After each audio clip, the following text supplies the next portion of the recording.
Cardinals ain't got a single dog. Now they got a cat house, no dog house. So I was gonna give him pups. He said cats. No, no, French bulldog. they are not in the canine Little family. Yeah. Can you just give like tiny dog sounds? Is that what I heard? Yes, I did. This is gonna sound like so much hate, and I swear it's not.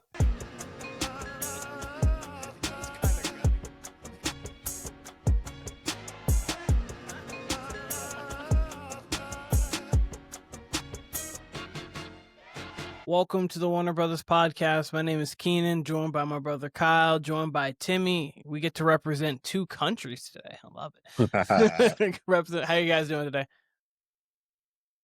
Recovering. I'm almost ready. I'm almost 100%. This is Tim's flu game right here. This is my flu game right here. I'm about to spit some facts. I love it. Well, after a little bit of a week off from, we had the predictions, we got them out, but we didn't actually do the show for them. And then Sunday, we didn't talk about the games. We're back here, and very interesting week 6 of the NFL. And with that, we're at that time of the year. Second edition of Kyle's Tears. Listen, if I was on a laptop right now instead of my phone, I would have, clapped. But I got the phone in my hand, so I can't clap for it. But yeah, second edition of the light just shined through my hair. That was kind of cool. Second edition of the Tears of Joy. I feel like we got to come up with like a standard name for them, but right now we'll go with Tears of Joy. Feel like we need to use the Rick Ross and CeeLo Green Tears of Joy song as a backdrop for it too. Maybe next time. Okay. I'll be completely honest. Keenan alluded to it, so I'm not exactly in the States right now. I did get a chance to watch football on Sunday, pretty much strictly through Red Zone up until, obviously the primetime games. Mm-hmm. So I didn't get to focus on these games the way I would have liked. But I think I got a pretty good handle. I will say there's two versions of these tiers. Yeah.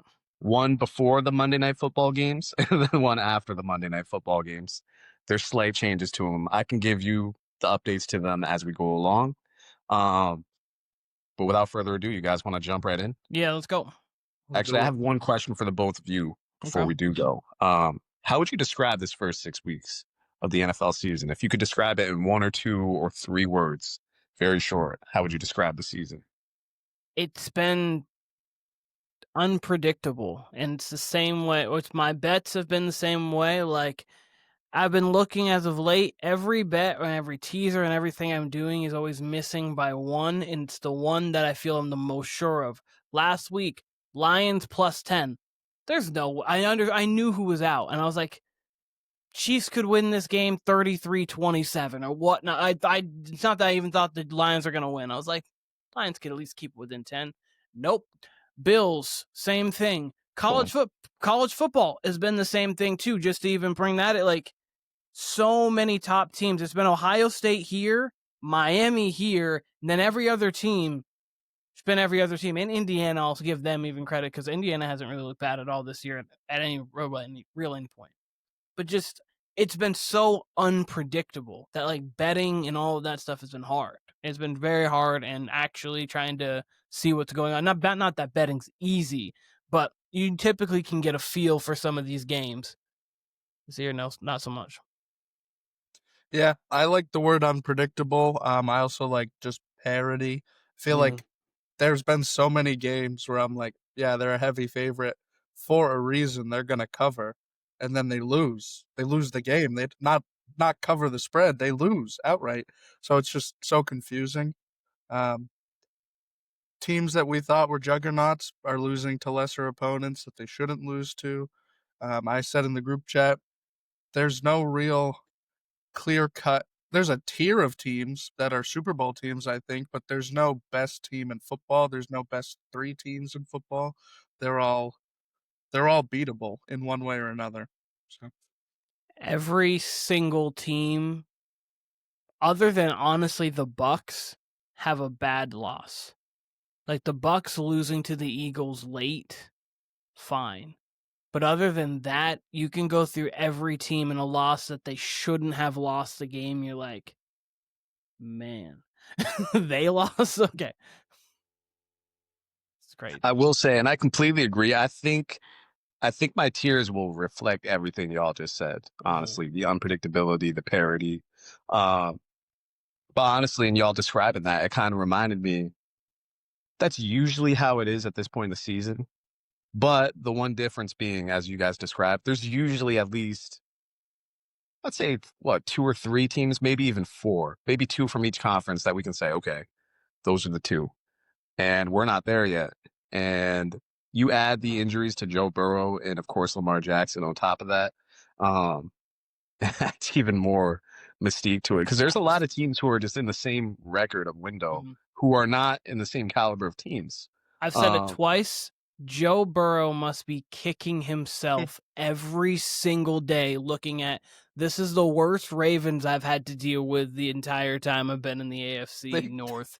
They could be 6-0 right now. They they legitimately could be the Chiefs. I mean, their Chiefs are definitely looking much better, but they're 3-3. The Bills are starting to look like, oh, that defense is really going to be a problem. And if Josh is started turning the ball over, again, we're going to talk about all these teams, but like when their thoughts are, the Patriots is what I've got to worry about, and like the Steelers, who if you heat up Aaron Rodgers might not. We don't know really with the Steelers yet. They look good. Don't get me wrong, they look good, but we don't know with them yet. They haven't really faced like great competition yet. So you know what? With that, because we're describing these teams too much already. But let's get right into it. Go right into it. Yeah, because I think what we're talking about and what we're saying will fall right in line with what I've got. All right. Yeah. So I've got the bottom, just the rock bottom teams, and I have 3 teams for you. You guys want to take any guesses? You want to take any stab at it? Or shall they've got to be the Jets? It's got to be the Titans, and it's got to be the Raiders. You guys got it. You guys got it. This is why we're the WBP right here. We're in sync. Yeah, Raiders should be a lot better. Let's start there. I mean, I obviously don't have too much to say about these teams, but the Raiders have the talent to be better. They have an old coach, which is usually like, okay, like we saw it with Pete in Seattle. Like he definitely wasn't what he was a decade ago, but he seemed at least like a 500 to slightly above 500 coach. And it's Pete Carroll. He's a fucking legend in college, in the NFL. I think we all expected better from the Raiders and Pete Carroll, and they just don't look good. And part of that is Geno Smith. He looks washed. The Seattle Seahawks, each day, and we'll talk about them more, obviously, each passing day, they look like geniuses for trading Geno and giving Sam Darnold that contract. The Jets, man, I swore going into this year, I don't remember what I had for a record for them. I thought they would be, maybe the feistiest 6-win team, 7-win team possible, with the talent on their defense. They still got young talent on their offense. Justin Fields has won some games in the NFL. Hasn't been impressive, hasn't been terrible, at least the last couple of years. He's Justin Fields, but I did not expect this star. Aaron Glenn looks inept, running the clock out at halftime in his pass game against the Broncos there. It's all bad. I mean, they got half a field pretty much against the Steelers to end that game and couldn't just get into field goal range. They won't let I get either Justin Fields is that bad or they won't let him throw. Like we're talking about Jalen Hurts not being able to throw the ball down the field. Like they're not letting him actually work on offense. The Jets don't let Justin Fields do anything. It's like 3rd and 9 and they're debating, should we call a run? At least the Eagles will line up to pass. Whether they throw it across the line, I don't know. But like the Jets, if they ran on 4th and 7, I'd be like, I think Fields can only throw a go route. He maybe, and maybe that is it, and maybe I'm not going to judge Aaron Glenn too quick. I mean, we saw the dance after the Tampa Bay after the blocked field goal. We saw he can still move out there. Maybe he needs to go play some defense for him because that defense has been lackluster at best. Yeah, no, that was one of the worst overseas games I've ever seen. It's Broncos Jets. Broncos play 29 other teams, they win. And every team outside of this tier, that team wins and beats the Broncos on it. The last 3 Broncos Jets games have been like the worst football in the entire world. I'm pretty sure the previous score was like 11-9. Then there was like a 12-10 in there. They're all terrible, and the NFL knew it, so they let London see it. So that's funny. You would think you would, if you're wanting to adhere to a new market, you would at some point you would think you would want to get like maybe not a Chiefs Bills over there because that's a marquee, but maybe like give me Chiefs Chargers. Hey, I know they did it in Brazil, but like you're getting one this Sunday. We get Jags Rams, so we finally do get a good one. Yeah, that is a good one, but I don't know. I would like to see some like two marquee game, like a Bills Ravens. Like that'd be a really cool game to have over there, or Bengals Ravens. Like this is with all mouthy, something like that. Give them that. I'd be cool if we never had them. I'd be cool if we never had them again. Honest to God. Hey Kyle, you know I do like the 9:30 start. I'm fine with that too. I'm fine with that too if we never had it again. But I'm just saying if we're gonna have it, waking up. It's also cool for the for the West Coast people who are like, wait, Broncos Jets. I'll sleep in. Yeah. So, I can skip this one. I'll catch a highlight. All right, and then the Titans. I mean, they just fired Brian Callahan. There's not really much to say about them. They just hired, or I should say, Mike McCoy has stepped in as their interim coach, who once coached the Phillip Rivers Chargers, probably about a decade ago, somewhere in that range. And I think he had one successful season. He will be an able-bodied coach compared to Brian Callahan. That's the best thing I can say. If you're sensing some melancholy in my voice, it's because we won't be able to just throw the Titans anymore into a parlay. Maybe we will. Maybe they are just that terrible, but I do think there's enough talent there. Again, Mike McCoy's not a good coach, but he will know things like, okay, it's before halftime. We've got enough time for the other team to get the ball. Let's not line up for a 67-yard field goal. Let's punt that and, pin them. Kick it out of the end zone even. Who cares? But let's not take a 67-yard field goal there. He'll know things like, the body part and the foot count as 2 feet. Like an arm and a foot count as 2 feet. He'll know that. He won't have to ask the media that. So that's Brian Callahan. End of an era. Don't think we'll see him ever again as a head coach, but I was hopeful. I was very hopeful he had one more week with the Patriots going to see him, because that would have been a ceremonious end with Mike Rabel coming through and walking off that field after they lost 45-10. Mm-hmm. Truly one of the worst coaches I've ever seen, like ever. Him and Nat Hackett within 5 years of each other is crazy, or within 3 years of each other is crazy. Here's the thing, like Hackett, he was so bad week one. His clock management was terrible, and everyone knew it was a bad hire. Brian Callahan, I mean, y'all remember I said it in the preseason. We were doing like these kind of warm-up pods. I was like, I don't even have an opinion on this guy, because I don't know if he's like a hard ass. I don't know if he's like, I don't know what type of coach this guy is. He just seems there.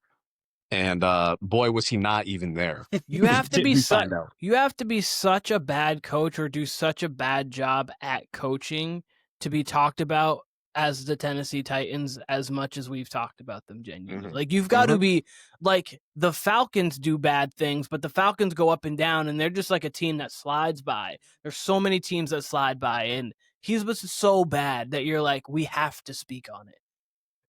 Even their win, that was the worst win I've seen ever. Like, how did they win that game? Awful win. They accidentally won. The Cardinals were like, here you go. Again, like the Cardinals should be awarded 2 losses for that game. Oh man! Well, we spent too much time talking about the Titans already. Way too much. I got a fun fact for you. Actually, you said that you can't just throw them in a parlay anymore. But since 2020, teams, after they fire their coach, the new interim coach is 10-4 against the spread the following week. You can at least take the points. Don't take them to win this weekend. But if you want to tease it up 3 or 4 more, there you go. That's 7-point teaser gets that to 14.5, roughly around that. They can't lose by 2 touchdowns. No. With the new coach bounce, they're losing by 2 touchdowns. If they do, that just means the Titans are the worst team in the league, definitively. Oh boy! All right, so next category is better than their record. Looking at both before Monday Night Football and after Monday Night Football, I actually have one team and only one team missing from both. And that must be because I couldn't decide if I wanted to put them in the absolute bottom tier or this tier. And that's the Cleveland Browns. I'm going to put them in this tier, the better than the record, because of the talent that they have. The other two teams in this category is the Miami Dolphins and the New Orleans Saints. Their records are poor, but I think they're competitive.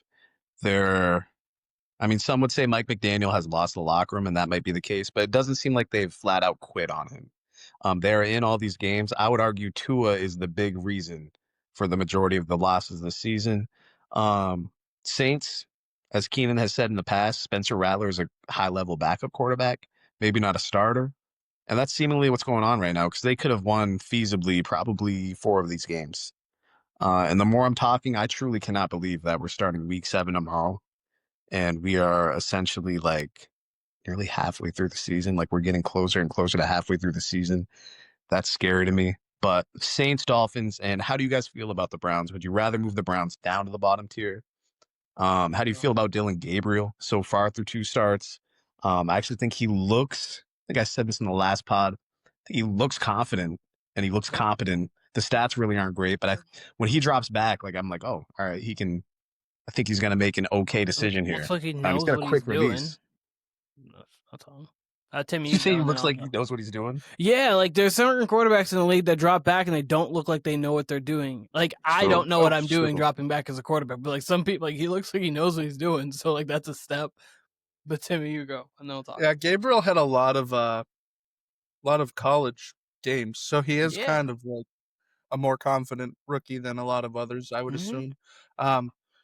His first week against the Vikings, I thought he looked pretty solid in that game.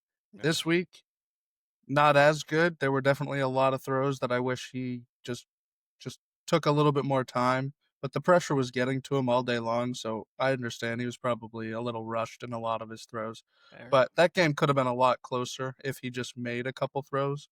You can go back and look. He hit Isaiah Bond dead in the helmet. Bond wasn't even looking, because if he needed the ball like 2 yards in front of him and it hit him right on the head, like on the goal line, that could have been a touchdown. A couple other ones where he just missed running backs flanking out. I agree. I would keep them in this tier because I do think they are better than their record. I think that they have a very talented defense, and I think there is a lot of talent on offense. They just need a QB and some offensive linemen to really put it all together. So I agree keeping them in better than their record. And then the rest of the teams, I would agree. It was Dolphins or the other two. Just Dolphins, Saints, and then the Browns would be the last team. So I agree with both those teams too. I think the Dolphins have a good amount of talent offensively. I would say that this defense does look like a defense that lets up 30 points a game on average. Like, that is what their defense is. I wouldn't say they're any better than that. I don't think coaching fixes that. So they do need a lot of defensive pieces here for it. And then the Saints have been competitive in every game. They're going to be a little bit better at home than they are on the road, but it's tough.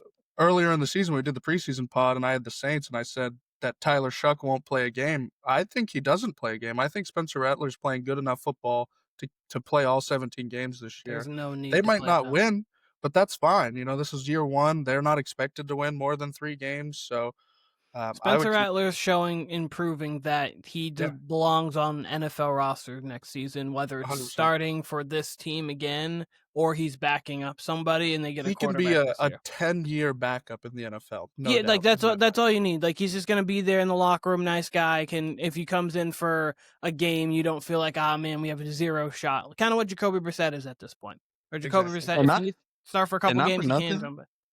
Not for nothing, I think he's got a little more ability than someone like Brissett. Like, he could, I'm forecasting here, but I mean, he very well could be a guy like a Darnold or like what we're seeing with Mac Jones, who, like, 2-3 years down the road, you couple those starts with, maybe he's backing up, I don't know, a quality quarterback. That could turn into a starting opportunity like it did for Geno, like it did for Darnold. And actually, I would say he's probably performing more consistently better than Geno and Darnold did early on in their careers. 100%. They had more expectations, but they definitely Geno for sure. Definitely. But yeah, no. And I agree. Cleveland should be here. I look at the bottom and I see each team has good players on it, but I don't see anything that they do well. Like, maybe the Jets run well, But like that, other than that, like there's not really things that they do well as a team, but they have good players all over each of their teams. And the better than their record, there's one thing you can point to on their teams that they at least do well or good, at least decent to good. So I would agree all these teams should be here. Sure. Next tier is to be determined. And there's one team in here, I would say, that could qualify for the bottom two tiers. And weirdly, and I'll just give you the teams right now. They are the Vikings, and they are the two teams from the AFC North with no quarterbacks right now. And that's the Ravens and the Bengals. I considered putting the Bengals in the lower tier because they obviously have not looked great without Joe Burrow. Almost called him Joe Flacco. But then maybe I'm the only person in the NFL universe who felt this way. But then getting Joe Flacco, the fact that he has so much experience in the AFC North, and the fact that he is a traditional pocket QB, I'm like, you know what? That's probably 65% of Joe Burrow on a good day, right? Joe Flacco at his best right now. I'd probably want that more than Browning, even though Browning, he's looking at the past, but Browning this year obviously has not looked good. So there is a world maybe where Flacco looks as good as he possibly can. Granted, they don't have an offensive line, so that's not a great recipe. But if Flacco can just flat out sling it and get, T and Jamar Chase and Gesicki and all these guys, like just get that offense moving, they've got a chance. The defense hasn't looked terrible. Not as terrible as maybe I forecast. Yo, Brandon Petty in the cut. Hey. Brandon, Kyle, finish your sentence and then I'll update him really quickly on these and then we'll go. Surprise. No, the only reason celebrations in this bitch. It's the me. Only reason the only reason the Bengals are in this category really is because maybe I have more confidence in Joe Flacco than 99% of the world. And we'll see. I mean, it all could end tomorrow. The Bengals lose against the Steelers tomorrow, like they're going in those bottom two tiers. But I do think there is a slight chance, especially when you give the guys above them. Would the Bengals have 2 wins? Yeah, they're 2-4. So if they can just stay afloat, if they could be around 500 come December, who knows? And I think they have a better chance with Joe Flacco than Jake Browning to do that. So that's why I have them in the TBD category. Let me quickly here give you these two teams before we update Brandon. Vikings, obviously, JJ McCarthy. Yep. They've won with Wentz. JJ McCarthy did not look good, though they got some wins with him. I believe he's back to practice this week. As of yesterday, he's back to practice. I don't know if that's a full participant. I don't know if he's planning on starting on Sunday or what's going on here. But I do know he's back to practice, and he's a huge question mark to me. I mean, he's been a hot topic on this podcast where, I think Brandon and Tim or Keen, I forget, 2 of us were in on him. 2 of us were kind of like 50-50 on him. Me being 50-50, I think, maybe Carson Wentz gives you a better chance. We'll see. He did not look great. But they're in the TBD because they have so much talent, obviously, on that team. Ravens, we've laid it out with the Ravens. Lamar's going to come back after this bye. They need to almost run the table. They need at least 8 or 9 wins. They have the talent to do it. Schedule's a little tough, but you've got a chance. A slim chance, a very, very slim chance, but a chance nonetheless. So that is why the Ravens are also in this category at 1 win. Okay. Go ahead. So Brandon, just to quickly recap for what we've talked about so far, we're on our 3rd tier. Tier 1 was the bottom that had the Jets, the Titans, and the Raiders. All expected, not really crazy. The second one was better than their record, and that was the Cleveland Browns, the Miami Dolphins, and the New Orleans Saints. All teams we feel that are decent. Records aren't great, but they might be a little bit better than that record. And then right now we're in the to be determined. You heard the kind of explanations for it, but just to reiterate, it is the Vikings, the Bengals, and the Ravens. And I'll quickly go because I'm already speaking. I absolutely agree with you on the Vikings and the Ravens being in this because the Ravens are legitimately to be determined. Like, what are they going to do? We'll see if that defense can get better. but they have the chance to be in the better than their record category. The Ravens do, if it just was to extend, just because I think they'll be better than the record shows with Lamar, but also they'll be in a situation where it'll be difficult maybe for them to get out of the hole they've dug themselves.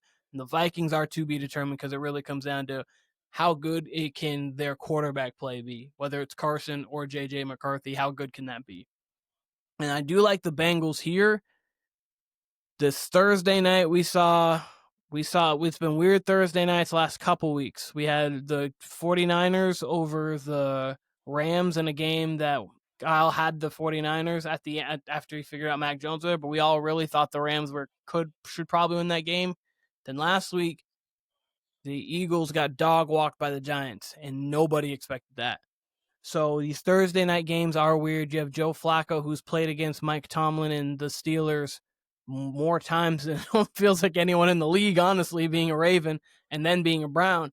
So Jamar Chase, T. Higgins, he's got guys to throw to, so they could win this game like in a weird way. And then they play the Jets in 10 days, and I think that they could beat the Jets, and they could be realistically 4-4 if they manage to sneak out this game. They could be 4-4, and we're looking at them like, okay, I don't think they're going to the playoffs, so I shouldn't be doing that. The AFC's weak, though, and we saw Joe Flacco take a Browns team to the playoffs. Obviously, that team had a really good defense, but yeah. So I agree with this whole tier. To be determined on the Vikings, Bengals, and Ravens. Timmy, you go, and then Brandon. Welcome. I agree. I think these teams, I mean, just from the title, you could probably put them in the better than their record. When it comes to the Vikings, I was definitely in on the Vikings. I think I had them as a 10-win team. I was more in on McConnell than I was McCarthy. Sorry, there's a lot of mix in the NFL, I guess. So, yeah, and then like so far, what we've seen from McCarthy, I haven't seen it yet, other than that one quarter. So I think that they're a team that kind of is already determined. I wouldn't be surprised if they go back to Carson Wentz after putting McCarthy back in the lineup here. From a healthy McCarthy, they could easily switch back to Wentz, and it wouldn't surprise me. And then the Ravens, I think the Ravens can run the table, but I think that they're going to fall into a situation similar to the Bengals did last year, where they're just like 1 or 2 games short, and there's just not enough time for them to make it up. Because I still do believe in the offense, and you guys know I believe in the Los Angeles Rams, and they held them to 17. There were a few busted plays that Stafford missed, so it could have been a much worse game, but all in all, 17-3, I believe, or might have been 6, I don't know, is a little bit more better. That's what we were kind of hoping for last week, not this week. So if they can play like that with an offense that can actually keep their defense off the field, then I think we can get back into the rhythm, start winning some games. I just don't think they have the time starting out 1-5 to do that. So. Yeah, I agree with Timmy on the Baltimore Ravens. By the way, good evening, everyone. Yeah, I think the Ravens. I hate to say that like it's a little too late for them because they were obviously my Super Bowl pick. That little JoJo. I mean, I could see them. I mean, you're talking they'd have to win 10 out of their next 12 games. That's probably to make a wild card spot. So here's the thing. Like, I'm going to read you off their schedule. The thing is, they can, but they can't have any hiccups at all, and they haven't even had their classic Raven hiccup yet. Because, like, they lost to a team in the Chiefs that you could argue is better than them. Obviously, like, they're playing better than them right now. And then they lost to a Lions team that is better than them. They lost to a Bills team in fluke fashion, but still a game that they've weirdly lost more often than they should have. But they've got the Bears, the Dolphins, the Vikings, the Browns, the Jets, the Bengals, the Steelers, the Bengals, the Patriots, the Packers, the Steelers. So, like, weirdly promising. So it's a weirdly promising one, but like the NFC North, saying you're going 3-0 against the NFC North and those teams, and like how like that's just tough to do. And I then think they get 2 losses there if they can. lose 2 of those games, they could make it at 10 and because 7. that'd be 10-7. They can make the playoffs at 10-7, Yeah. and so that just means you've got those Steelers games have to be both must wins. If that's the case, so like or even pencil in a Steelers game, you have to go at least 2-1 against the NFC North, and then you got to run the table, and then that makes it more difficult for a team like having to see the Patriots late is like, okay, maybe, or you're not really back in rhythm yet, and you've got the Dolphins on a Thursday night coming off of Lamar's first Sunday back.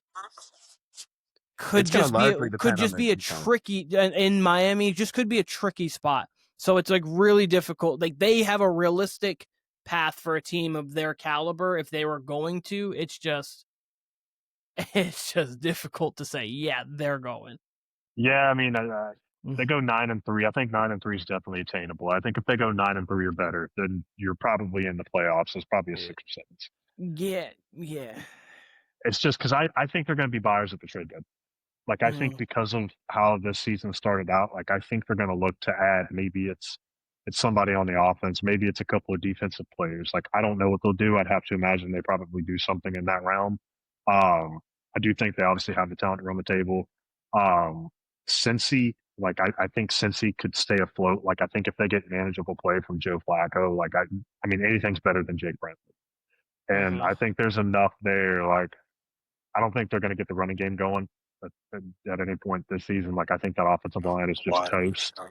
I think with T and Jamar, like, you have enough. As long as the defense can make some plays, like, if they can hover around 500, I do think that, like, if they're 500 come week 14, 15, like, I think there's a slight chance, like, if Burrow comes back, maybe for a late season push. Don't know if that's like that would make this season like it feels like on brand for season. It feels so on brand for this season for us to think Burrow's dead and for them to like it'd be on brand for the Bengals to win a Super Bowl in this season. Like out of all seasons like, for the honestly for all seasons the Bengals could do something. This would be the on brand like all the year just up and down, then Burrow comes back, they go on a run, and it's like, wait, what? That just feels here? That's just so that's like the unpredictability of this particular season thus far. I'd be so on brand for it, but yeah, I could see it. I mean, if rehab goes recovery whatever goes ahead of schedule, like if he comes back and he plays the last 4 games of the season, like depending on what the record is, they could have a shot. Yeah. From Zoom Bengal News, Bengals quarterback may return sooner than expected. It's what was this article here, so we know how our hopes are high. Speaking into existence, he comes back week 13. He could be back on the field as early as week 16. Let's them just be 7-8 or something like that, or 6 or 7-7 going to week 16. Go 10-7 and go 10-7. I would love it. I mean, to be quite honest with you, I don't think they trade for Flacco if they don't think he has a chance. Just out of a real quick thought. Because at that point, like, what does the worst pick do? Kind of thing. But I think they were just at their wits' end. I think that's also fair too. Like, where you just like at some point the product on the field semi matters, and I think it's like who they traded for. Like, I'm not obviously Joe Flacco isn't nearly close to what he once was, but like I think trading for like a veteran quarterback like that, like I understand you could have went out and got Jameis. Like I think the price probably would have been a little too high for Jameis. I don't think New York really would have even considered that, especially with Russell Wilson now. I wish we would have got Jameis. I wish we would have got that. That would have been great. But like I think because of the asking price, but I also think too, like Joe Flacco's a guy that knows how to win. Like he's done it kind of within the past couple of years. Maybe they are maybe this turf toe wasn't as bad as like what the initial report said. Maybe his body just bounces back from it. I don't know. I mean, it could be week 16. Like if he came out week 14 and played, like I'd be a little surprised, but like, you know, I mean, I do too. Like I would love to see that. For the Vikings, I think they have too much talent. Like I think even Like I saw that they had JJ McCarthy working on like lower body stuff, like footwork and whatnot over the off week. I think if you can get something out of him, I think that team will be fine. Just because I think there's so much around them, like with Jefferson, Addison. Like I think the running game's good. I mean, he's definitely a wild card, but like it can't. I mean, it can't get any worse than like what it's been already. Like I think if you get a little bit more production out of them, then they're probably like decent team. I guess it just depends on what that looks like, but I'm not like super confident in that. Like that's not one thing that I'd be rushing to bet the house on is a JJ McCarthy like breakout or whatever, and a Minnesota breakout. So I definitely agree with the TBD for the Vikings because that's definitely kind of like wait and see mode. Yep. Next tier. Yeah. All right. So this tier originally had 4 teams, and it actually did not. I think. Well, let me look. So this tier actually originally had the Vikings in it. No longer does. Actually, now has Tim's team in it. They're one of the 3 teams. This tier is called not good, not bad. Giants, Panthers, and the Arizona Cardinals are the 3 teams in this category. Each of the 3 hovering around 500. Each of these teams having promising wins somewhat, or at least looking promising in their wins. And then especially when you take the Giants off of last Thursday, I mean, that's a signature win. Cardinals haven't necessarily looked great, but there is times where you can see the makings of a playoff team, I guess, when Kyler hits Marvin Harrison Jr. deep once a game. Other than that, they're just pretty hapless.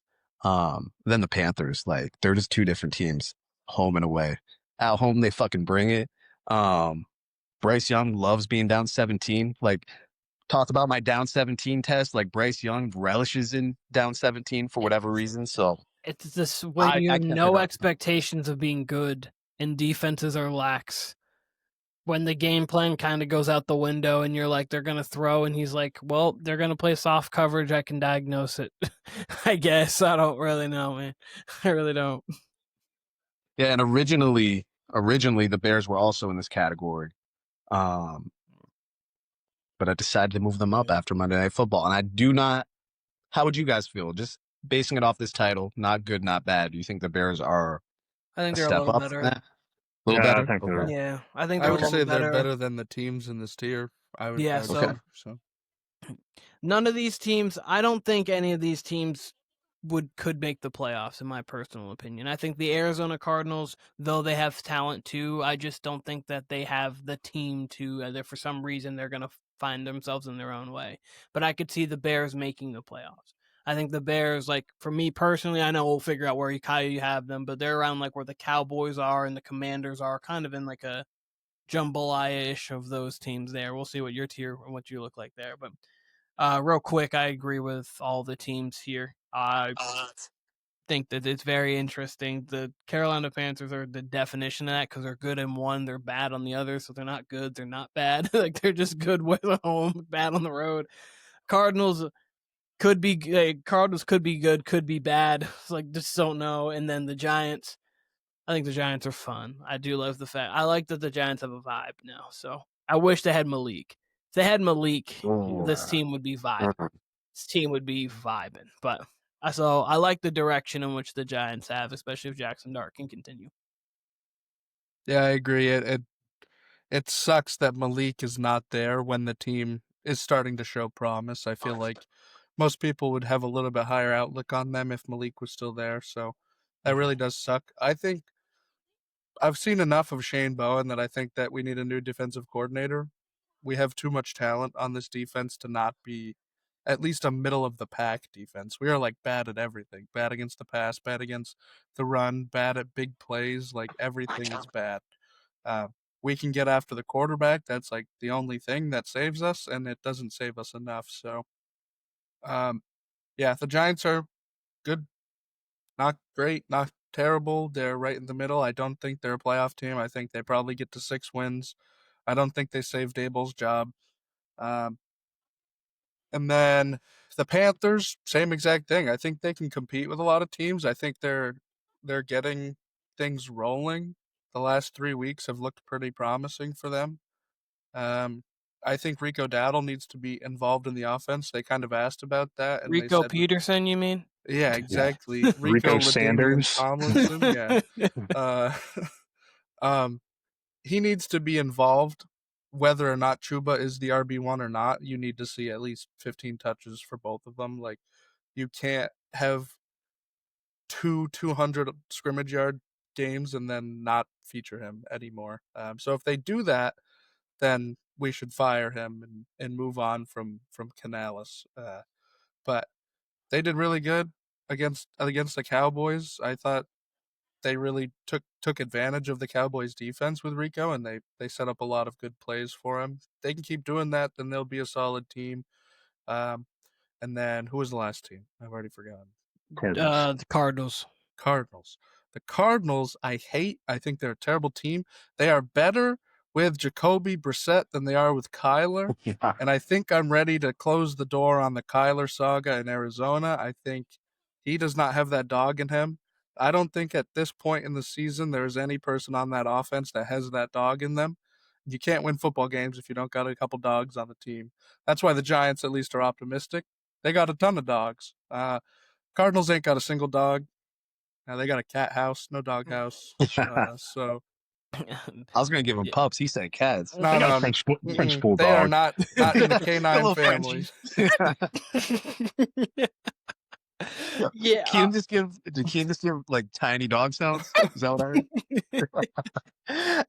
Yes, I did. To be quite honest with you, I just wanted to say that I think Rico Dowdle, if they don't want to try to feature him, just may have played his way into a contender. I'm calling the phone. He's a 1-year, $2.75 million contract. It's actually a really good point. Yeah, I'm calling the phone. Yeah. I'm like, hey, if he can, Kansas City. Kansas City, like, or honestly, Cincinnati. Like, you could give Chase Brown just like the receiving kind of thing, and like, or call like teams that are like looking. Not that the Bengals are a contender, because I said look, played his way into a contender, but teams that need a back, I might be calling. Like, they have Chuba when he comes back, they're fine. The Panthers aren't going to do much. I would maybe pick up the phone. Hey, the Chargers, Ethan. If Amarian Hampton's going to be out, well, I mean, Vidal actually looked good, so like maybe they don't even need it, but like. they're still definitely in the market for an RB, so it wouldn't surprise me. The Panthers are known to like get talent and then trade it away. They did it with CMC, Brian Burns, like tons of talent on this team that they lack. Like, they need these players, these need playmakers at these positions, but they just trade them away. They're like, fuck it. I would look and be like, if I'm a team, maybe calling like, hey, what's up with Rico? Might just get hit with the Rico. Like, what's up? Little 5-6 action, maybe a swap. Yeah. Boom. Right. They got him. Yep. I don't think that's a terrible idea, trading for Rico. Mhm. Why not? Like you said, Keenan, a contender, like Kansas City or I don't know, like whoever else needs a running back. Yeah. Be very interesting if they do that or not. It would be. I would. Extremely interesting. On Carolina, I actually like Carolina. Like, I think Carolina's actually I actually like what they have there. Which is crazy to say. Like, I like the whole offensive system that they're running. Like, power run football. Like, feature the running backs. Like, I agree with what Timmy said. I think Rico and Chuba should get 15 plus touches each. Hell, they should probably get 20 apiece, honestly. Let Bryce do the ball 20, 25 times. Like, they got Tedero McMillan, love him. They also get Jalen Coker back, so like that's a pretty good slot receiver. Like, I think he's going to work well over the middle for Bryce. He's playing fundamentally sound defense. Like, I like what they have. Like, I think they're perfect in that tier. Like, I honestly see them as a 7, maybe 8-win team if Bryce Young can kind of limit the mistakes. Like, I think it'll be a good leap year for them to kind of set them up for next year, because I do think they have enough on offense. Bryce Young has had his moments. Like, he has his Nathan Peterman moments, and then he has his Peyton Manning moments. And just overall, like, I've hated some stuff that I've seen from him, but I've liked more than I've hated. So I think that team's pretty fitting. Arizona. I'm all the way out on Arizona. Like I think I would put them in like the dumpster fire tier. I agree with Timmy on Brissett. Like they look better with Jacoby Brissett. Like they actually got Shane McBride and Marvin Harrison involved. I feel like any quarterback with a brain pulse should know like, hey, both of those guys need 12 plus targets a game. Like hell, 75% of my passes should probably go to them.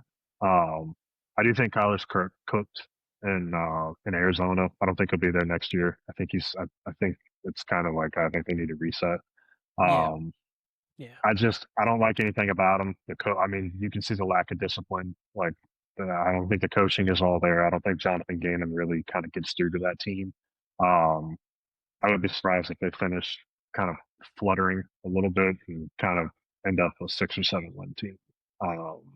Yeah, I'm not gonna lie to you. If I'm them, I'm trying to new coach, trade Kyler. I would honestly keep Jacoby for a year, and I'd try to build the rest of this team. And then if you don't get the right quarterback, and then kind of go from there and try to find something, because it seems to be that you can bring in guys. I'm not even gonna lie to you, Mac Jones. If he can continue to look like this, yeah, honestly, like I'd actually keep coach. I like Jonathan Gannon as the coach. I don't think he's nearly the issue here, honestly. Like, if I had to pin it on one, it would be Kyler more than Gannon. I think Gannon's a keeper, honest to God. If you said choose one or the other, I'm getting rid of Kyler before Gannon. So I agree with you on that. They need a new offensive coordinator and play caller. I can tell you that. That's one of their big ails. Drew Pets sucks. There's no last thing I want to say before we move on to the next tier. You guys mentioned Carolina's receivers. Xavier Legette still out there just eating raccoon and squirrels or whatever the fuck he be eating. Like, clearly that's all he got going on because he hasn't done shit this year. Yeah. That's why he plays the way he does, because dude has no brain cells. Like, he's cooked. Just eating that backyard country shit. Yeah, it's got me some raccoons too. Kyle, before you move to the next tier, I just wanted to say real quick, 5 teams for Rico Dowdle, possibly. Commanders, Texans, Steelers, Bears, Vikings. Just wanted to throw all 5 of those teams out. I gotta say, when we were doing tiers, or when I made these tiers, I never imagined we'd be doing like Rico Dowdle landing spots. This is some sicko shit we're doing right here. Love it. We spent like a good 12 minutes on the Cardinals and Panthers, more than the Giants, by the way. Like, the Giants are probably the most worthy of talking about. I guess it's because we like to talk about problems rather than teams that we feel like have solutions. And like the Giants look like they have some sort of direction, and it looks like Carolina doesn't. I mean, not that they have a problem. They have like some pieces there, but they just have stuff they need to work on. But you can move to the next tier. You're right. I got the Giants real quick. I wanted to talk about the Giants. Oh yeah, you're good. I call them the CTE Marauders. I love them. They're must-watch TV. Like Cam Scatabo, like the guy's going to be probably a vegetable by the time he's 40. He's going to have no brain cells left. Jackson Dart, like he's got the it factor. Jackson Dart has like the it factor that you want from a quarterback. Like personality-wise, like if I got a quarterback, like that's the attitude that I want my quarterback to have. Like, just go play ball. Like, who cares? Like, who cares if people think? Like, just go out there, sling the rock, we'll get wins. And they're exciting to watch. Like, and he's doing this with Theo Johnson and like Wan'Dale Robinson and the ghost of Darius Slayton. So like, kudos to the Giants. I love watching them. Yeah, they're fun. They got a future. Jackson Dart 2-0 at home. Might be something to look at. Okay. When the team believes in him, when the stadium believes in him, they win. I mean, they booed Russ when he got on the field for 2 plays. They wanted him. 2 plays. One of them he just handed the ball off, and then the next one they got dipped, and they were so mad. I feel so bad for Russ. That was the second worst I've seen someone get booed. Anytime they could show him on the Jumbotron, that'd bring the whole stadium down. It genuinely would. The only person who is on a more bigger of a hate list is Kathy Engelbert. I don't know if you guys saw her give out the award for the MVP, and obviously she spoke at the beginning. Roger Goodell speaks, and everyone boos him. It's like a thing. They booed her when she was like, champions Las Vegas Aces. Mike goes around, comes back. the MVP, the boos were as loud as ever. I was like, my goodness. I'll have to look this up. Like, they came back. Typically, the second time around, they came back and they said, get this girl out of here. Golly, go on, Kyle. Next tier, listen, we're nearly at the 50-minute mark, and we're like through the bad to mediocre teams. Like, this is gonna be where it's worth talking about. We haven't even got to the meat of this, so I'm gonna try to like kind of speed through this. All right. Yeah, this category is called "Are You For Real?"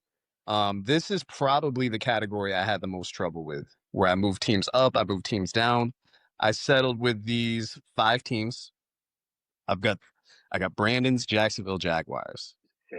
I've got mine and Keenan's New England Patriots. I have got the Houston Texans. I've got the Chicago Bears. And I've got the Dallas Cowboys in this category. Those are the 5 I settled on. Let me tell you, who'd I have in here before? Apparently before it was just the Pats, Jags, Texans, and Cowboys. So I added the Bears to this category.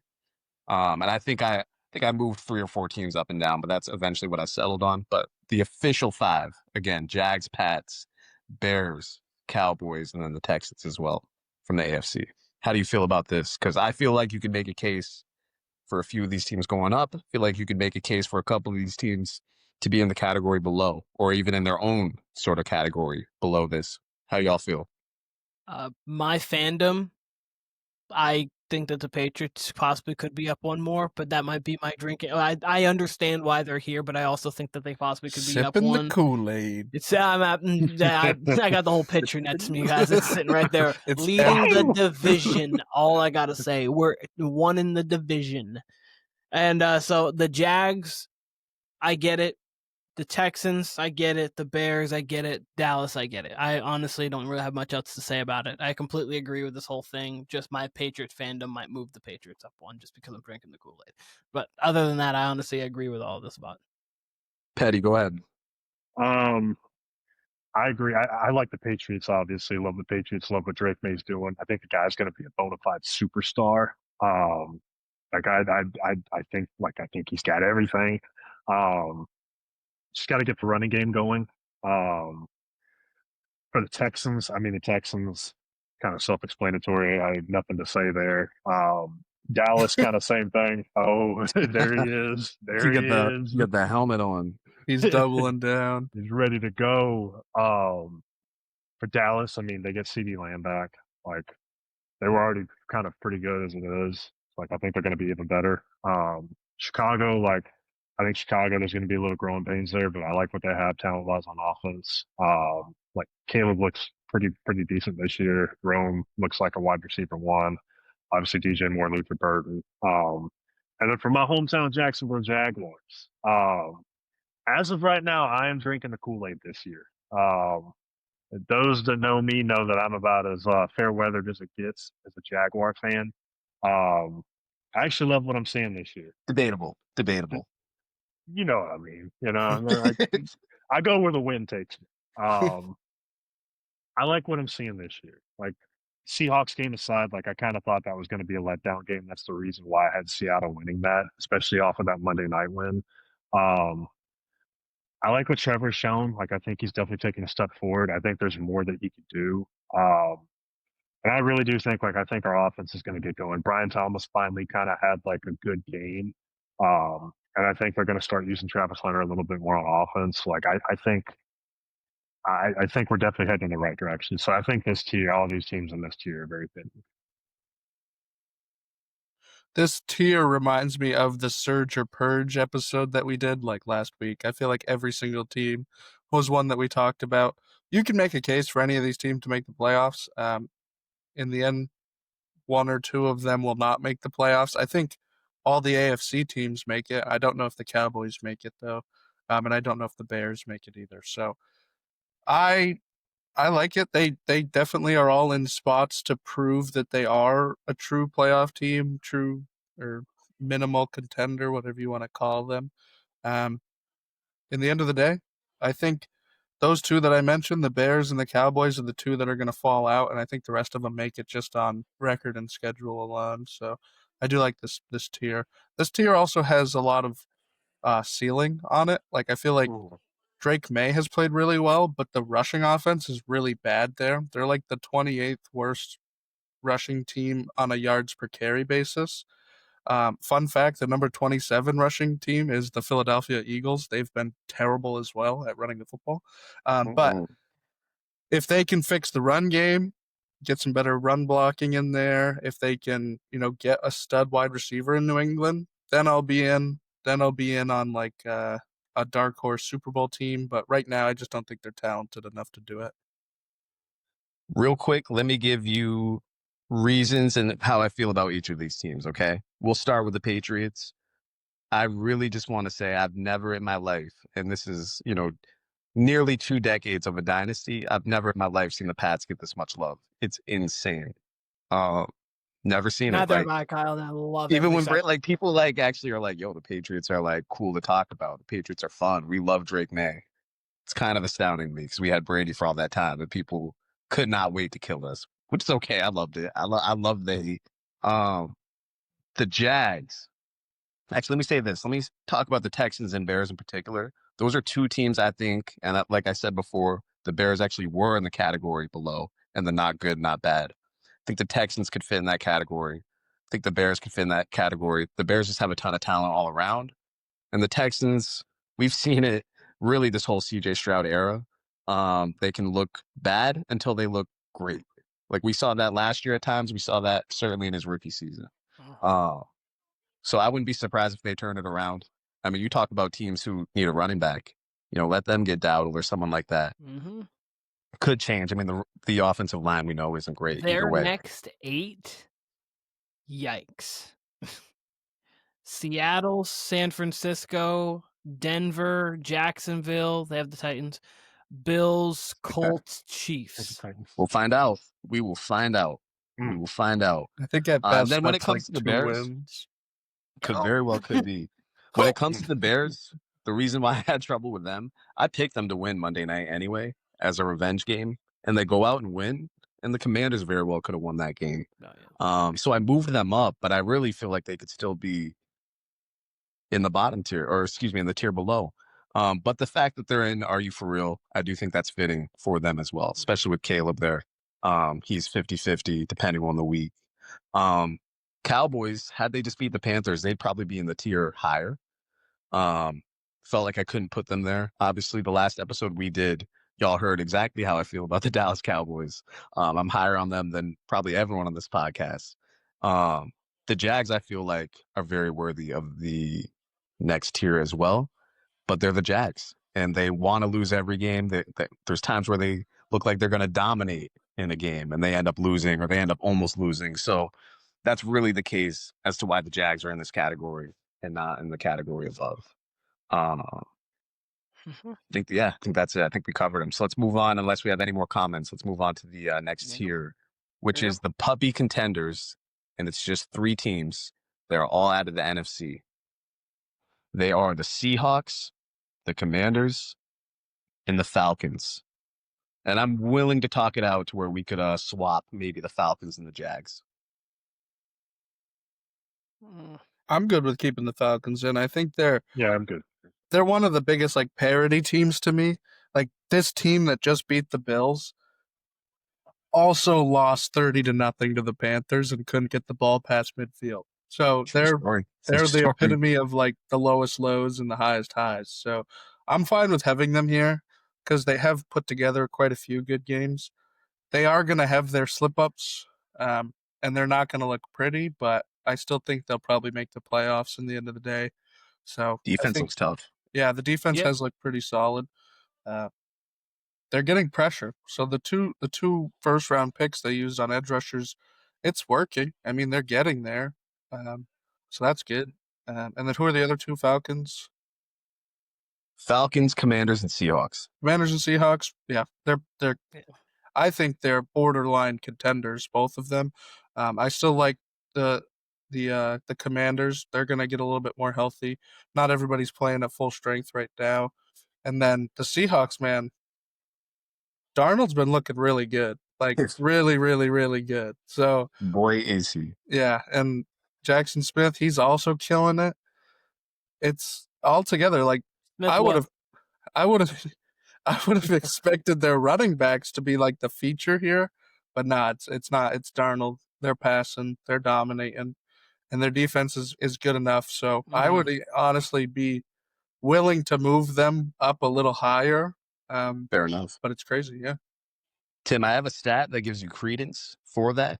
Does anyone know their road record under Mike McDonald? Oh, it's got to be like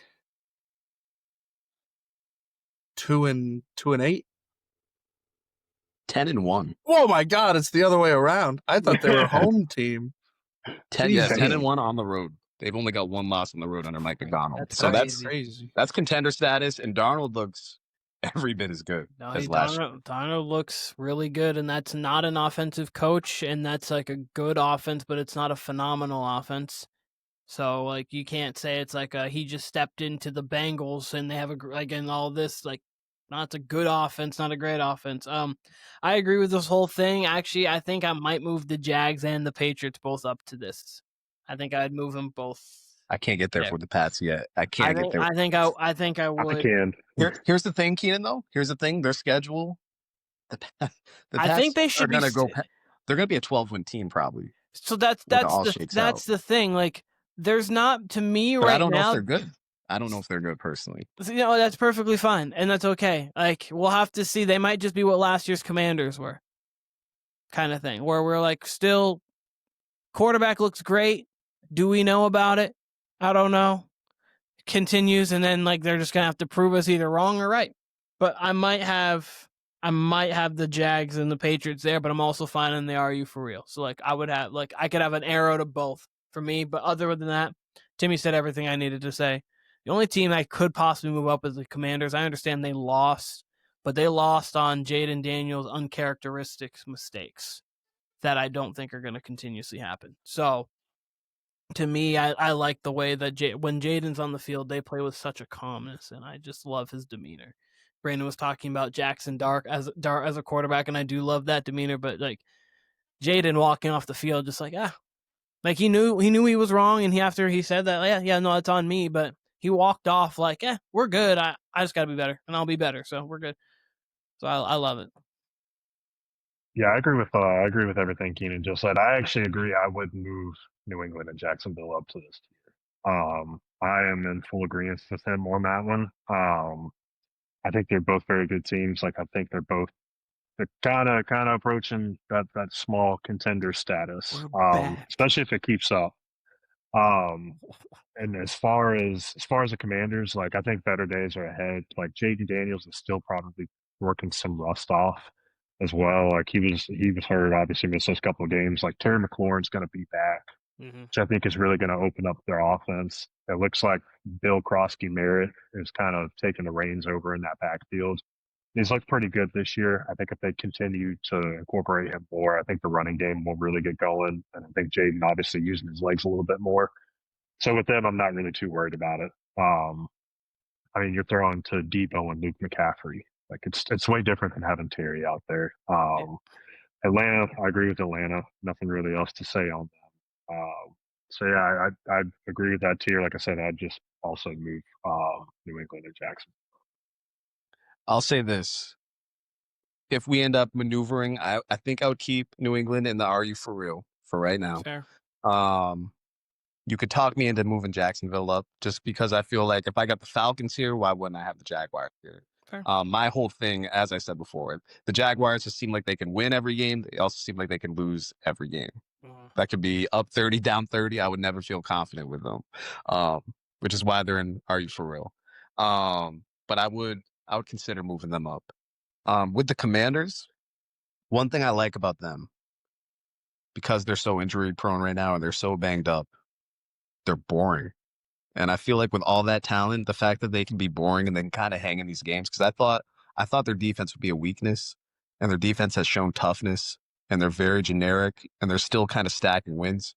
Yeah, it's a good place to be by the time you get to week 8, week 9, week 10, where they'll really probably come on. That's what happened last year. They started to emerge. They had wins early. They hovered around 500, and then they kind of just took off, and they have the talent to do that.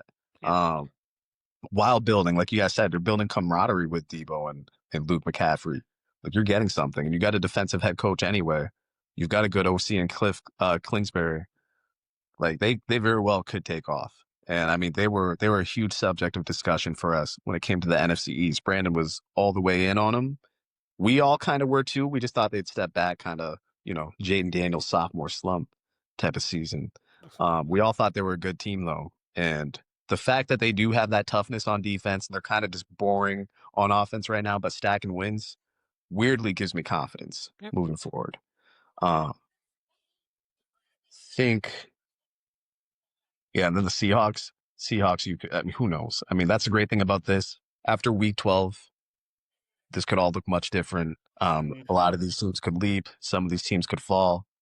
Can't wait to actually look back and see what I had preseason. I haven't looked at that yet from 6 weeks ago, but yeah, no, let's move on to, this is just a 2-team category right here. It's the injured contenders, and it's the 49ers, and it's the Chargers. I honestly don't have much to say about this other than I think when these teams are healthy, they are contenders. I think in the injuries' sake, it's going to definitely hurt the 49ers, and it probably will hurt the Chargers. I think the Chargers have more people going to return. When you lose Nick Bosa for the year, you lose Fred Warner for the year. Obviously, Purdy's coming back.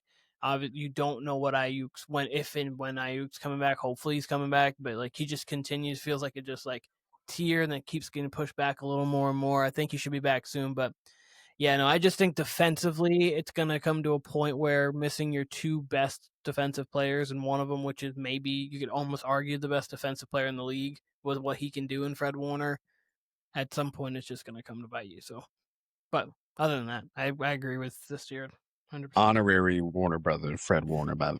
Yeah, shout out. Wait until he's coming on. Like, we talk to him quite often. He just won't come on for some reason. I just don't get it. Just won't come on. I just don't get it. Why won't you do it? Yeah, well, he's got time now. Like, there's no excuse. Like, yo, he's got time. Like, get well soon, Fred Warner. Get well soon. Again, arguably the best defensive player in the league with what you do at the middle linebacker position. Tim, what you got? Could you list these teams again for me? It was just the Chargers and the Niners, and the category was the injured contender. Yeah, I agree. I think from an injury standpoint, I think the Chargers are in a better place. Their pieces at least will come back. The 49ers have been sacrificing player health for Christian McCaffrey to stay healthy now for the entire season. Every week somebody goes down. So it's probably not going to get better. It really isn't. Like, they're going to get Purdy back. Mac's dealing with injuries, so even if they get Purdy back, they're kind of losing Mac, and then vice versa, I feel like. So it's going to be a revolving door at QB with them back and forth. That's going to be tough, and then everybody else on this roster is injury-prone or already injured. So I don't like their injury status. They're still a good team, and they're still playing very well. I do have a feeling it might catch up to them, though, and cost them maybe even a playoff spot. It might be really tough down the line to win football games because they might be throwing to some 5th or 6th string wide receivers and 3rd string tight ends, and that's not going to work. Yeah, I agree. I really have nothing other than the Niners. Like, I do think the Niners injuries could come back and bite them in the ass. I think if you get a clean bill of health, like if Ricky Pearsall can get healthy, if George Kittle gets healthy, and those guys can stay healthy, and then I guess if you want to be optimistic about Brandon Ayuk, let's say he really doesn't miss too much of a step.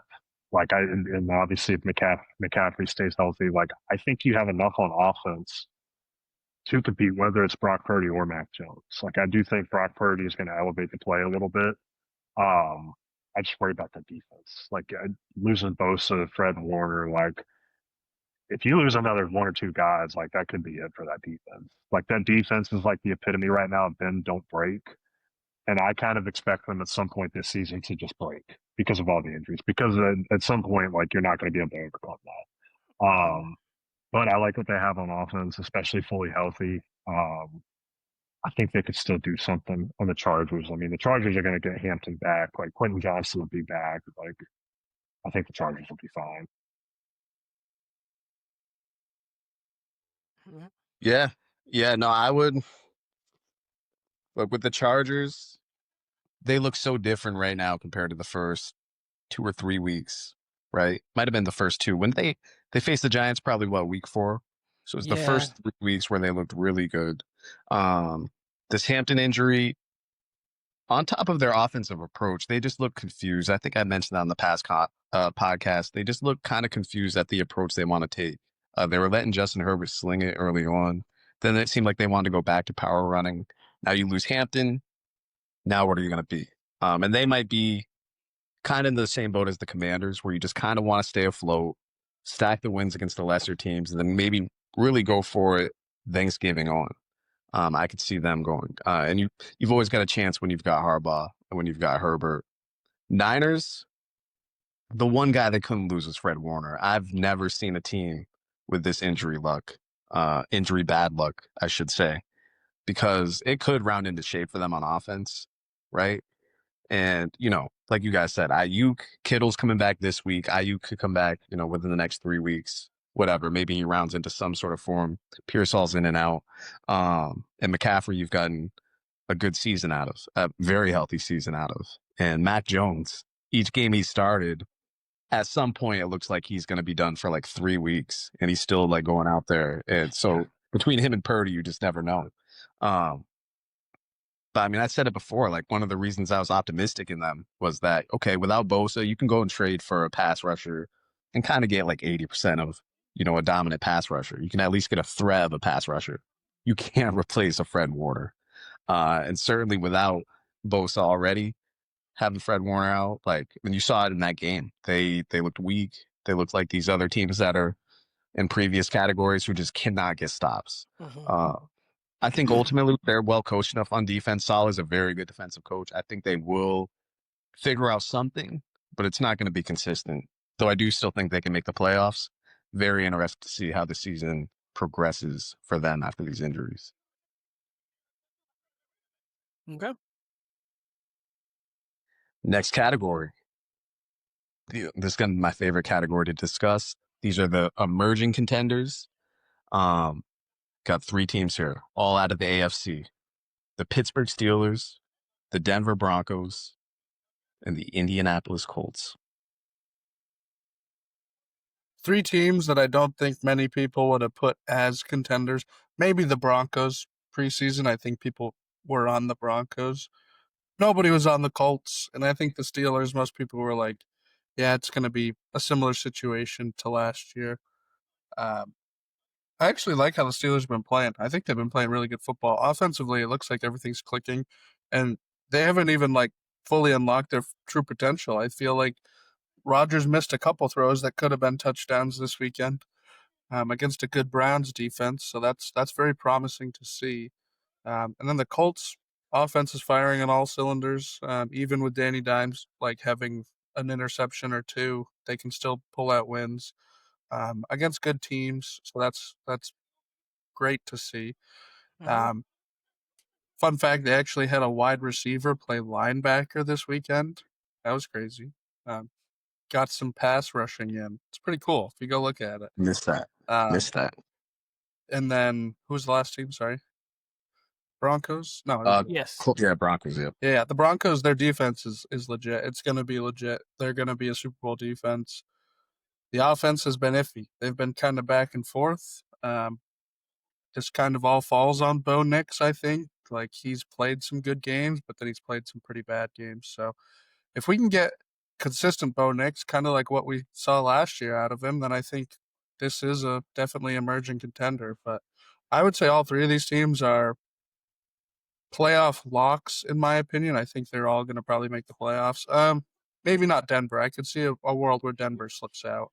But the other 2, I think, are playoff locks. And I don't have them in really any contender status, I don't think. I think it's a little too early. I just don't see it with all 3 of these teams making a Super Bowl. But I don't see any of them making a Super Bowl. You could tell me a world where all of them were maybe on AFC Championship weekend, and I guess I guess it'd be difficult, but there's not really a great team right now. You could ask me week 12 or close to the playoffs, I can give you a better accurate depiction of what my thoughts are on them. Colts, I was dead wrong on. They look great. They look very good. Daniel Jones is continuing to look really good. The Steelers, I want to see them play a couple of good teams so I can know how for real this is. And they're a team that I think is in the market, and they need to be in the market for a running back. Caleb Johnson has not panned out to what they thought. I get Kenneth Gainwell and Jalen Warren are cool, but I don't think that in December those are going to be the guys you're going to be able to give 25 carries to, and I think at some point you're going to be able to need to ice games, ice clocks, and you're going to need to get a better back for that. Denver really comes down to the offense again, as we all say, Super Bowl caliber defense.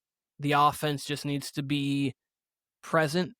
Seems like sometimes they are, sometimes they're not. They're a half here, there may be a game here, whatnot, but emerging contenders, I'm fine with all of them being here, because I think Denver might be on the level of the teams below. Actually, I think the teams below them, full strength, are actually maybe better than all three of these teams. So, like, if the injured contenders were not injured, I think they would just flip for me. Okay, I thought you were talking about the puppy contenders. Yes. No. Injured contenders. I would just, if they were just if they were healthy, I would flip these two teams. I think those two teams are better, but because they're injured, I get it. Overall, though, I agree with this. Yeah, I do too. I think two of these teams actually make a move trade deadline wise. I actually think Pittsburgh and Denver add another receiver. I agree with what Keenan said. I think Indy has been just absolutely surprising. I don't think anyone really saw this in the realm of outcomes. I think they're a strong playoff contender. Again, I don't think any of these three teams are like necessarily Super Bowl contenders, and I think they would have an extremely hard path to the Super Bowl because I don't think they have that Super Bowl DNA and makeup. But I agree. I think all three teams are good. I think Pittsburgh is probably the best one out of these three, maybe. I agree with Keenan. I would like to see them play a team that's actually like a contender, like a team that's well over 500. But I do like their makeup the best out of these three teams. The one team they played that was truly like that, like, or the team over 500 that we like, is the Patriots, and they had no business winning that game. Like, yeah. like there were two because you cannot rely on turnovers at the one to obviously win multiple games. Like, I think the Patriots outplayed them, they outgained them, they out a lot, but obviously they did force turnovers, so shout out to the defense, because there is still credit to the defense for punching out a ball, and Drake May did not make a great play on that interception. So I would like to see them just, again, a couple more games just to see what they do if they heat Aaron Rodgers up a little bit. But I agree, I think a move for a receiver would be good for them, and I think getting a running back to help that running game would be good for the Pittsburgh Steelers. If you had to give me one team actually that I would see on championship weekend out of all three of these, it would be the Steelers. I think when it comes down to it, I'm putting more faith in Rodgers late game than Daniel Jones or Bo Nix. Very interesting. You were on the complete opposite boat. Yeah, I didn't think. I thought this team was going to be 7-10 because I thought they'd be competitive. I just didn't think they were going to be able to really compete with the higher level teams. So far, they've just beat every team that they're supposed to beat. And out of these three here, but I also, in fairness to me, for this tier, I had none of these teams in the playoffs. So I mean, the Broncos I had missing. The Colts I thought were going to be bad. That was completely wrong there. And then I thought the Steelers were not going to be great. I thought that this was going to be a year where they regress. But out of all three of these, I would trust the Steelers the most to get to an AFC championship game if you had to make me pick one. I'll say this. You guys, all three of you, illustrated why I have this category ranked the way they are, tiered the way they are. Because you said, Keenan, I would have the Chargers and Niners ahead of them. Timmy and Brandon both said, fully healthy, of course, but Timmy and Brandon both said, like, I don't know if I really see these teams as contenders. And that's kind of how I feel when ranking them. I feel like I have to have them above the Chargers and Niners at this point. Mm-hmm. I feel like I have to have them above a team like the Seahawks at this point, and maybe the Jags at this point, even though both teams have a ton of talent and have winning records. Tomlin and Rodgers, like you said, Keenan, they've taken care of business, right? Yep. They've beaten the teams they've needed to beat. Therefore, on top of their record, I got to put them in some sort of contender status. Who else I have here? Colts and Denver. Colts. I mean, we're all in agreement on the Colts, man. They look good. They look great. Daniel Jones. That's it. We'll see after week 12 where I have them, but right now it's their last year's Vikings is exactly what they are right now. Daniel we felt Jones the same way through. Go on. Sorry. I was going to say, each time I did the tier list last year, they were the hardest team for me to evaluate was the Vikings because it's like, are they for real? What is this? That's how I feel about the Colts. That's why they are where they are. Then the Broncos, what really catapulted them into this category and maybe not a category or two below is that Eagles win. But, you know, the parity we've had this season, the categories I have, I think there's legitimately 8 teams below this category who could all make a case to be in this category right here as an emerging contender. But I thought, you know, between the puppy contenders, the injured contenders, and now the emerging contenders, I thought that was the best way to classify all 3 because we really don't know who's good out of them or who's great out of them, I should say.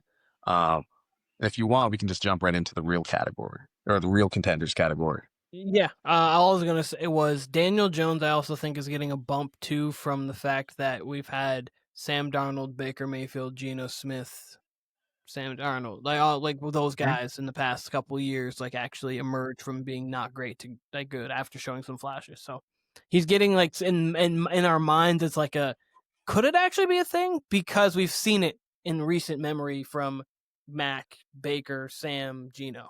Sure. All right, let me give you the contenders, the official true contenders. We got the Packers, we got the Lions, we got the Bucks, we've got the Rams, we've got the Chiefs, we've got the Bills. And lastly, I'm going to name this team because they were actually in the tier below. Before it was named, the Eagles, the defending champion Eagles, were actually in the same category that I had the Steelers, that I had the Colts, that I had the Broncos. There was actually a few other teams in there from tiers below too. But the Eagles I had originally in the second tier, or the first to last tier, if you want to call it that. That's where the Eagles were. I talked myself out of it. But, you know, last we saw them, they were getting dog walked in Jersey by the New York Giants. And we all picked the Eagles to win. I thought that was a perfect opportunity. I've said time and time again early on, yeah, they win ugly, but they kind of want to win ugly. And that was a perfect opportunity to just let Saquon loose, dominate the game, just get out of there healthy. Don't let the Giants do too much. And they couldn't do it. So Eagles are on my watch list for a team to drop, honestly. Every other team on this list, I'm cool with.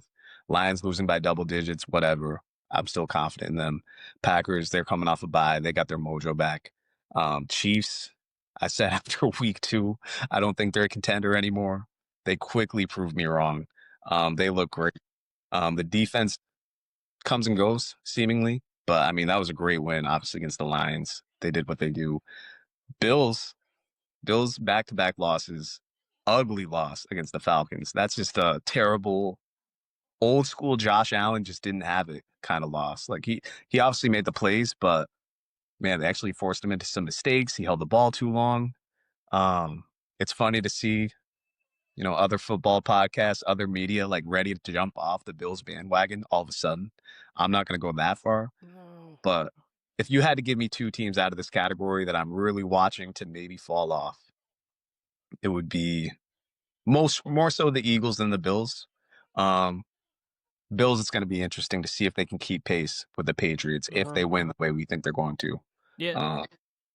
I thought that the Bills were going to have, especially 2 weeks ago, coming off of the fact that the Chiefs were 2-2, looking up at a Lions game and other tough games. We were all looking like, wait, the Bills should run away with a 1 seed.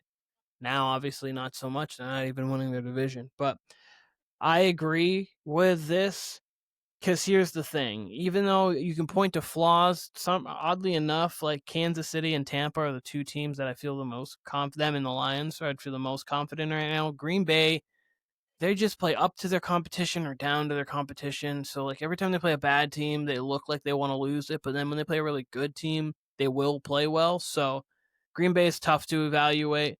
But KC looks like when Mahomes is confident and looking like Mahomes is confident, then you're fine with them. Tampa, obviously the thing is they're winning these games. Baker's looking like an MVP, and they have so many people who are going to be geared coming back from injury. And then Everyone's darling right now is the Bucs right now. Yeah, I know. I try to tell people. Yeah.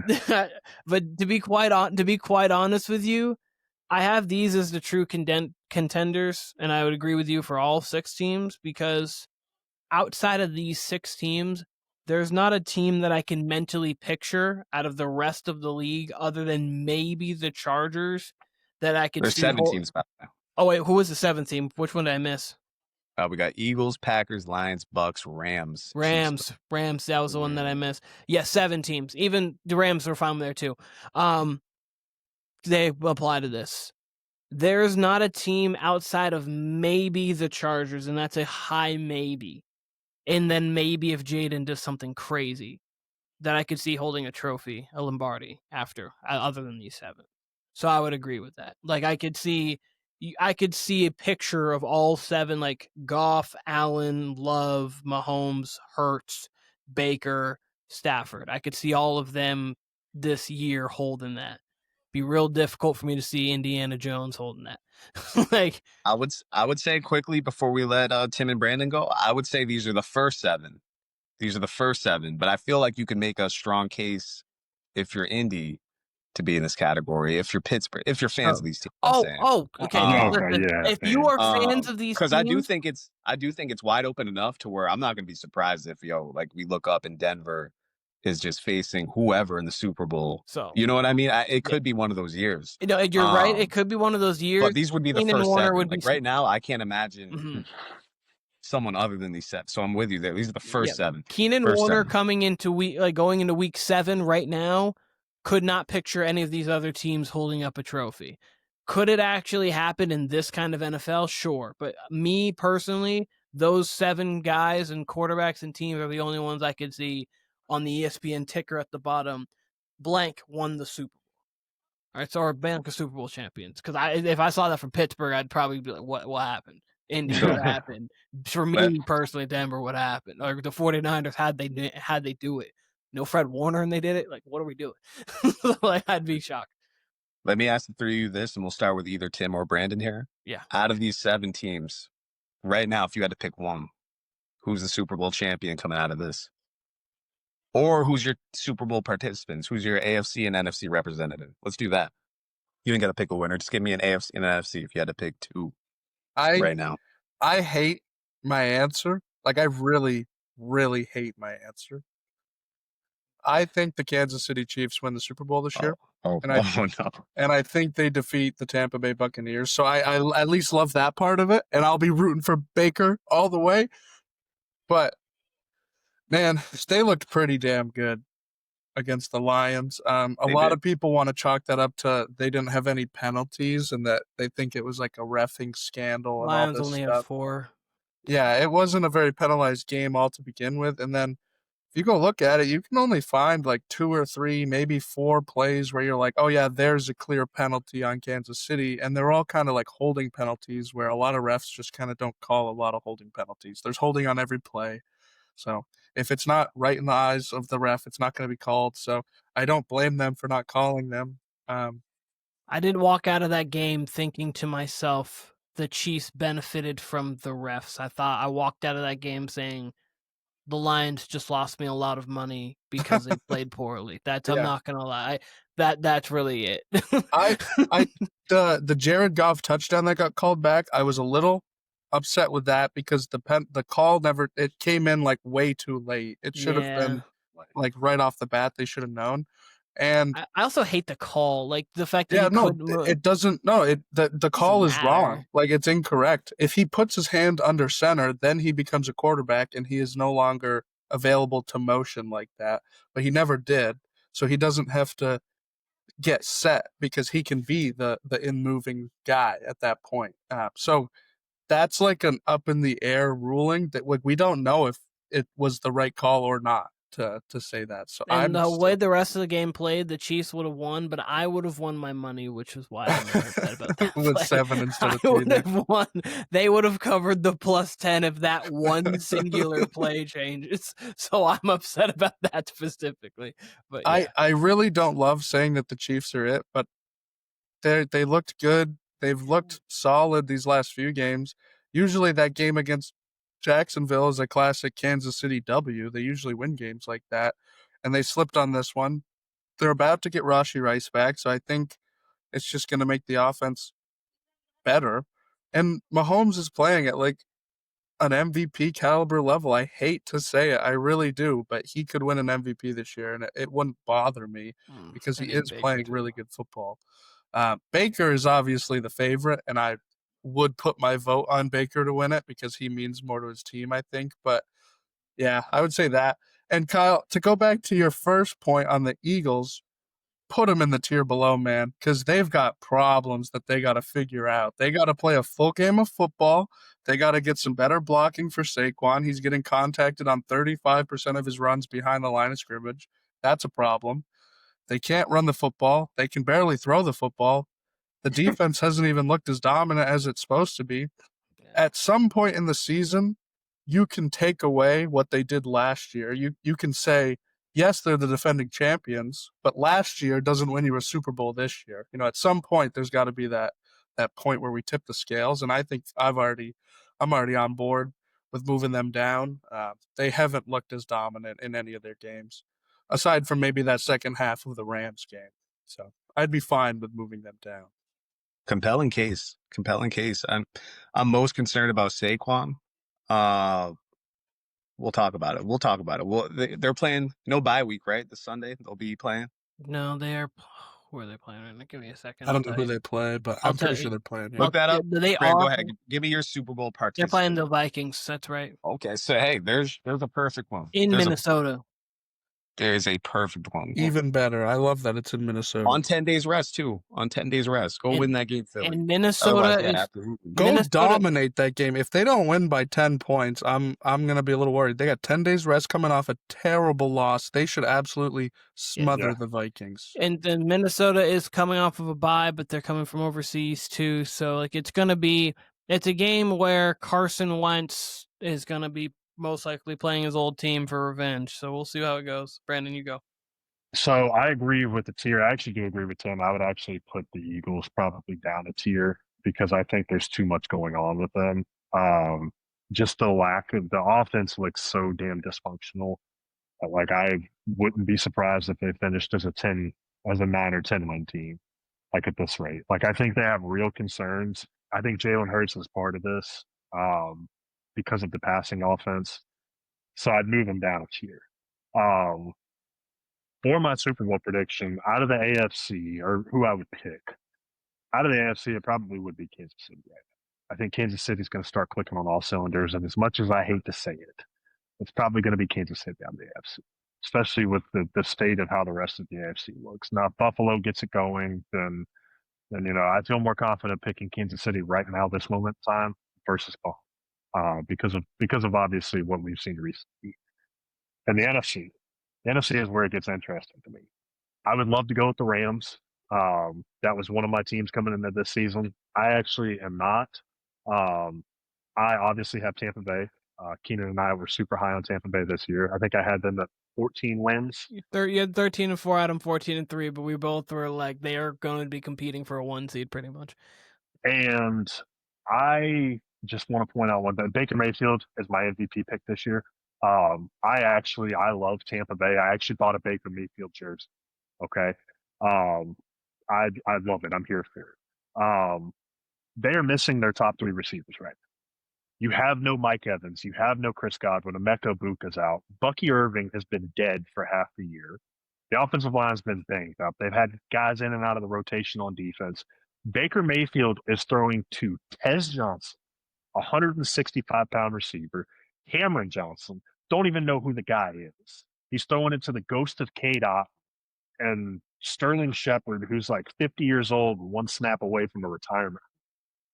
It's Baker's year. Like once you get all those guys back, once you get Evans, Godwin, and Abuka back with Bucky, and then Rashad White, like good luck to the rest of the NFL.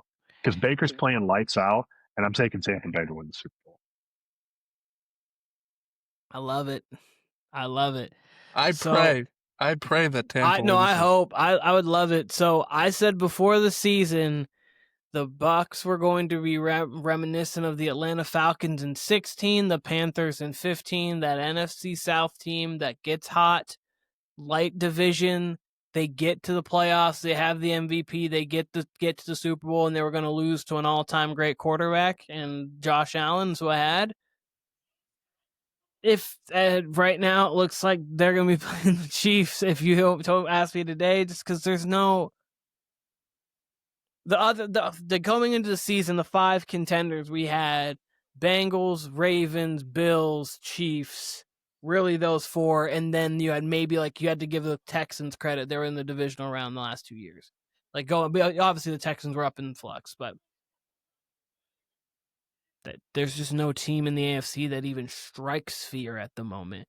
Buffalo defensively, they can't really stop a whole lot at the moment. And in a game like this, Kansas City's going to put up points. The Kansas City can now just move on you. They've made their running game not matter that much. So, and Buffalo they would need Josh Allen's Mona Lisa to beat them right now. He would need one of those. And I don't know if he's got it. I don't know if he's got that. I'll say this. Look, Bills were my Super Bowl winner because I'm going to roll with them still, but because it's so early. But if you ask me right now, I wouldn't. But go on. Yeah, it was if it's not this year, then when is it? Type of thing. They had every game of promise at home. Travel was nothing crazy. I think they have the easiest travel schedule in the entire NFL. I'm going to roll with them even after these 2 losses, just because, though I will say, I was talking to Keenan, I think after one of our last pods, and I said, if I ever came off like a hater to the Kansas City Chiefs over the last few years, it was because of the style of football they played. It's not because I hate Mahomes or I think they're a threat to the Patriots dynasty. This year, they're fun to watch. So I'm cool with them. You know what I mean? If they were to make it to the Super Bowl again, whatever, at least it's a cool brand of football. At least they're passing the ball down the field. At least they're taking advantage of Mahomes' talents. And, by week 13, with all those receivers in tow and that running game's coming along, shit, if they make a trade, that could be a very fun football team to watch. So I'm cool with them. If you gave me 2 teams, though, I'm going to stick with the Bills. The team I'm most confident in, though, out of the NFC, I get the Buccaneers love. I completely get it. Kim, like you said, you and Brandon especially were all on it. I think me and Tim agreed with y'all. They're the quintessential sleeper. I think we were all in agreement on that in the preseason. So but we got to give y'all the props. You and Brandon were definitely ahead on this than, all the other national podcasts or national media, whatever you want to call it. We was here on it first, but I would put the Lions ahead of them. I think they can win with margin. That would be the difference for me. I'm not going to make the case, but one can make the case that the Buccaneers are a fraud team because of the point differential. I'm not going to make that case. You could kind of compare them to last year's Chiefs in that regard. Only difference is the Bucs seem to be winning these games consistently at the bottom of the 9th, right? It always seems to be Baker with the ball last, and they're just getting the job done type of thing. Just like I said about the Chiefs, how ugly it was the last 2 years, the Bucs are aesthetically pleasing to watch and winning these games. They're just now with margin. So that would be the case if you wanted to, say the Bucs are fraud. I'm not going to say that, but that would be the case. Same with the Eagles. Eagles, I think, especially now after that game, I think they have a negative point differential. So yeah, they haven't beat anyone. They're definitely on fraud watch. And then, we'll see with the Bucs, but they just got so much good mojo going right now. Truly. Kyle, I was just going to say 2 things real quick. One, I would agree with you 100% if the Bucs were fully healthy, but the fact that they've been they've just been decimated with injuries and they're winning these games, I'm glad they're winning these close games with margin. And you said the Lions, correct? You would have? We see them on Monday night. so don't worry about it. Yeah, that's right. We see them on Monday night. Like the Lions coming off of a loss, going to Tampa on Monday night. So I'm just saying, if the Bucks walk Get your out, popcorn ready. if the injured Bucks walk out of that game with a W, I understand the Lions have injuries in their secondary, but like this awful loss, the Lions really should win this game. Dan Campbell's great off of a loss. The Bucks win this game. Yeah, y'all might want to catch Buccaneers Super Bowl tickets now. I mean, they were obviously most advantageous before the season, but like if they win this Lions game, they're going to be, and they may already be in the top 3 or 4 favorites, but I think they will be in the top 5 favorites. Oh, they'll be everybody's darling. Because the thing about it too is, again, Cardinals, Saints, Falcons, Panthers, Dolphins, Panthers are their last 6 games. Dolphins up. My goodness, if they get through this stretch, I thought they were going to go like 2-3. If they get through this stretch like 3-1, 4-1 next, they might not lose again. Real quick before I go, I'm going to go a little bit early. Only thing I would say is I think this is the least disagreement we've all ever had on my tiers, dating back to last year, dating back even to the last tier we did going into preseason. Like, I feel like this was the only way to do it, was you kind of had to tier specifically that the second half. Because really, you got 16 teams, 12 to 16 teams you could feasibly make a Super Bowl case for right now. Which, again, it seems like that can be the case oftentimes after 6 weeks. But more than ever, we just don't know who that top 7 we have. There's not much margin, if any, between them. You can make a case any sort of way for any one of those teams. Which is why the Chargers and Broncos could have got the Chiefs out of here early. They could have got them out of here. And now they're floating around. They're getting confidence. That's the thing. The Bills, the Chargers, and the Broncos all have got to be kicking themselves. The Chargers lose a tough one to the Giants. You just don't lose that one to the Giants, and you're 5-1 comfortably ahead in the division, and you're 3-0 in the division already. So even if you lost to the Chiefs again, and what you could be comfortable. I'm out though, y'all. But you're all good. We're going to be out here soon too. You got Denver in a situation where they just could have done the same, and then you've got obviously the Bills who aren't even winning their division right now. But now you're right. Like you could put all of this in like 4 different bubbles. Like you could just have like actual contenders, pseudo kind of contenders, middle of the packs, bad teams. Like that's just how the league's going so far. Guys, do you have any other lasting things that you wanted to say prior to us heading out of here today? Nothing football related now. Nothing football related, absolutely. Okay. Well, this has been the Warner Brothas Podcast. Shout out to Kyle in another country. So he's hanging out there. This is Tiers. Got Timmy, Brandon, myself, and of course Kyle, who was just here with us. Like, comment, rate everything on YouTube, Warner Brothas Podcast, and then TikTok, Instagram, everything, Warner Brothas Podcast. We appreciate all of you guys, and we'll be seeing you guys again very soon.